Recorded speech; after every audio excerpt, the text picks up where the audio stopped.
poner de manifiesto todo lo que es posible hacer a todos los sitios donde es posible llegar, todos los cambios que es posible afrontar y que no se estaban haciendo, no se estaban afrontando por una serie de razones.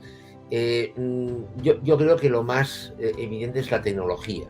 O sea, la tecnología, la pandemia ha sido un turbo, un acelerador que ha puesto en manifiesto la tecnología, las capacidades de la tecnología.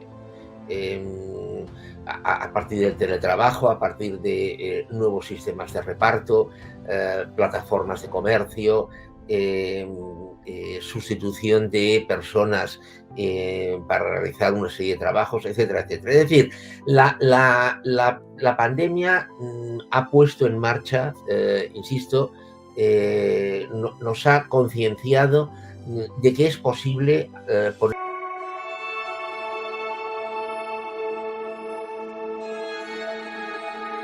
Hola, buenas, soy Iván Campos y bienvenidos a mi canal.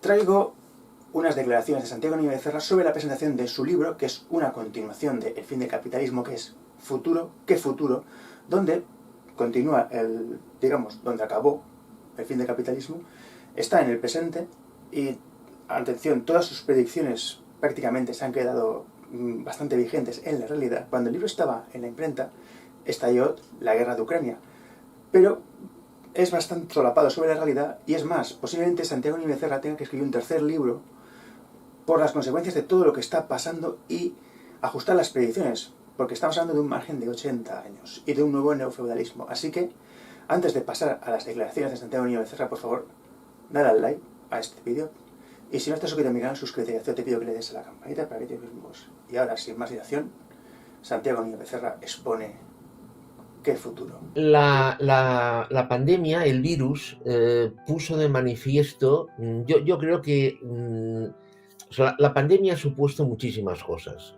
Y una de las cosas que ha supuesto la pandemia, que está suponiendo la pandemia, es poner de manifiesto todo lo que es posible hacer a todos los sitios donde es posible llegar, todos los cambios que es posible afrontar y que no se estaban haciendo, no se estaban afrontando por una serie de razones. Yo creo que lo más evidente es la tecnología. O sea, la tecnología, la pandemia ha sido un turbo, un acelerador que ha puesto en manifiesto la tecnología, las capacidades de la tecnología. A partir del teletrabajo, a partir de nuevos sistemas de reparto, plataformas de comercio, sustitución de personas para realizar una serie de trabajos, etcétera, etcétera. Es decir, la pandemia ha puesto en marcha, insisto, nos ha concienciado de que es posible poner en marcha una serie de cosas. Bueno, y en eso estamos. Yo estoy convencido que la pandemia también ha acelerado el conflicto de Ucrania. ¿Por qué? Bueno, pues porque ha supuesto una redefinición de un orden económico internacional que se puso en marcha a principios de los años 90 y que ahora se ha posibilitado, la pandemia ha puesto de manifiesto que ha posibilitado que es posible cambiarlo. Es decir, el virus nos ha abierto una serie de puertas hacia una serie de lugares a los que hubiéramos llegado igual, pero yo pienso que se hubiera tardado mucho más en llegar.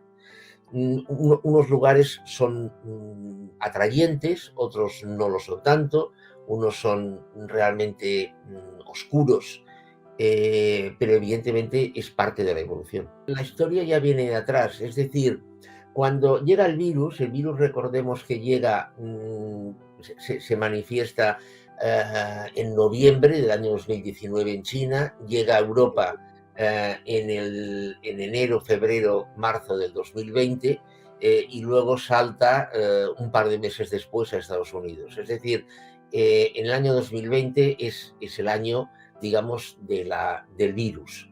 De todas maneras, y esto los políticos no les gusta reconocerlo, la economía ya estaba dopada de antes. Es decir, el informe de otoño del Fondo Monetario Internacional, el informe de otoño del año 2018, ya pone de manifiesto que se está produciendo un enlentecimiento del impacto positivo que las inyecciones de dinero gratis que se estaban llevando a cabo desde el año 2008, pero sobre todo desde el año 2012, la famosa frase de Mario Draghi de que haré lo que sea necesario, o el Banco Central Europeo hará lo que sea necesario para sostener el euro.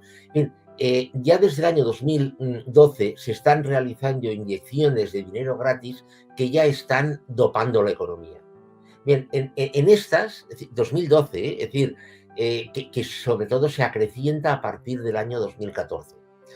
Bien, el impacto de ese dinero gratis, el fondo reconoce en su informe de otoño del 2018 que ya se está enlenteciendo, es decir, que ya no está teniendo el impulso que tenía. Insisto, otoño del año 2018. En finales del 2019 y año 2020 llega el virus. Entonces, ¿qué es lo que se hace? Se inyecta muchísimo más dinero en distintas formas, de distintas maneras. Claro, ¿qué es lo que sucede? La economía mundial sale del virus, sale de la pandemia, rezumando dinero por todas partes. Es decir, una de las cosas que realmente sorprende, o sorprendió en su momento, fue que la inflación que nos pilló al final del año 2021, a partir de mediados del año 2021, no hubiese llegado antes. Claro, no llegó, ¿por qué? Porque gran parte de ese dinero inyectado se fue a las bolsas. Es decir, si analizamos las cotizaciones de los índices bursátiles, empezando por el IBEX, siguiendo por el Nikkei y acabando por el Dow Jones, son absurdas. Es decir, las economías mundiales, el estado de las economías mundiales no justificaba para nada el nivel de los índices alcanzados. Lo que pasa, insisto, es que gran parte de ese dinero fue a las bolsas. Por eso, a la inflación llegó, como causa de inflación llegó poco dinero, para causar inflación llegó relativamente poco dinero. Claro, empieza a subir la energía. El virus trajo una crisis de oferta de suministros, desde semiconductores a materias primas.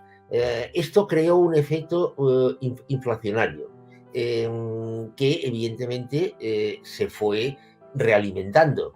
Con lo cual, claro, cuando ya se sale de la pandemia, que de verdad no se sale de la pandemia hasta finales del año 2021, el efecto inflacionario realmente es realmente muy fuerte.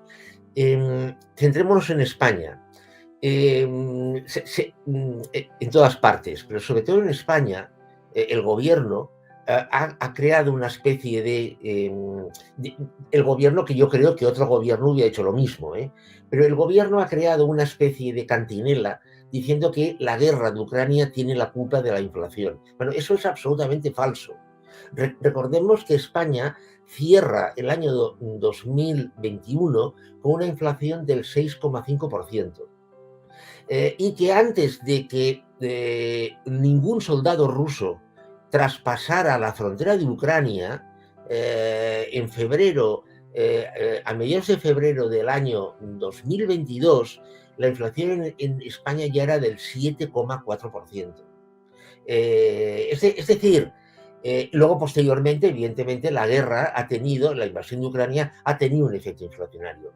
Pero en absoluto, la guerra ha tenido la culpa, la guerra está teniendo la culpa de esta inflación. Se arrastraba ya un efecto inflacionario. Primero, esto yo creo que es necesario dejarlo muy claro. Es decir, Desde el año 2012, pero sobre todo desde el año 2014, inyecciones masivas de dinero que van dopando la economía. Las famosas empresas zombie que sobreviven a base de esas inyecciones de dinero gratis, etcétera, etcétera. Llega el virus. Más inyecciones de dinero, tipos de interés reales negativo, etcétera, etcétera. Recordemos, por ejemplo, que en el año 2020 prácticamente toda la deuda pública que emite España la compró el Banco Central Europeo. Bien, entonces, bolsas, índices bursátiles absolutamente fuera de lógica debido a ese impacto del dinero inyectado. Llega la guerra de Ucrania, la invasión de Ucrania, y se genera un efecto inflacionario que se suma al efecto inflacionario que ya se estaba arrastrando desde el año 2012-2014. Es decir, es que realmente es una situación que nos la hemos buscado a pulso, nos la hemos creado a pulso.